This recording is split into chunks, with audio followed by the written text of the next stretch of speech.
আমি এই সমষ্টিত এমএচি সমষ্টিত কাৰ্বি আংলং অটোনমাস কাউন্সিল নিৰ্বাচনত এই সমষ্টিৰ পৰা পাইছে 15,811 ভাৰতীয় জনতা পাৰ্টি। কংগ্ৰেছে পাইছে মাত্ৰ 4,079। গতিকে এবাৰ ৰাজ্যে সংকল্প লৈছে, মানুহবিলাক যিটো ওলাই আহিছে, ইয়াত 20,000কৈ অধিক অমৰ সিং টিছ বিপুল ভোট জয়যুক্ত কৰিব আৰু তৃতীয়বাৰ কাৰণে নৰেন্দ্ৰ মোদী আশীৰ্বাদ দিবৰ কাৰণে ৰাইজে ওলাই আহিছে। গতিকে প্ৰত্যেক সমষ্টিত মই গৈ আহিছোঁ, যিটো ৰাইজে ওলাই আহিছে।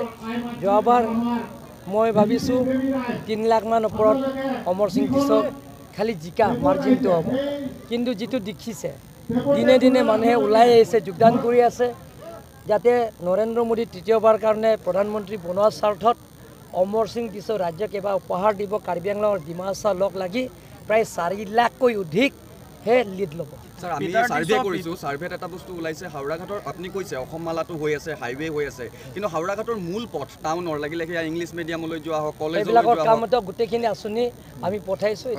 হাওড়াঘাট কলেজৰ ইস্যুটো গোটেইখিনি কলেজবিলাকৰ সমস্যা সমাধান কৰিবৰ কাৰণে আমি আৰু এটা প্ৰশ্ন স্যাৰ, কালি নগাঁও কংগ্ৰেছ অফিচত এটা সংবাদমেল কৰিছে কংগ্ৰেছে, কৈছে যে যিখন আপুনি হেলিকপ্টাৰ ইউজ কৰি আছে সেইখন AIDFৰ বদৰুদ্দিন আজমলে কৰিছে, মিলি আছে বুলি কৈছে কংগ্ৰেছে। এইটোতো মই নাজানো, কিন্তু যিটো পাৰ্টিয়ে দিছে, কাৰণ ষ্টাৰ কেম্পেইনাৰ যিটো মই ভাৰতীয় জনতা পাৰ্টি কেন্দ্ৰীয় মোক এপ্ৰুভ কৰিছে, তাৰ যিটো নেকি কেন্দ্ৰীয় দিয়া হেলিকপ্টাৰ সেইটোৱে মই ইউজ কৰি আছোঁ।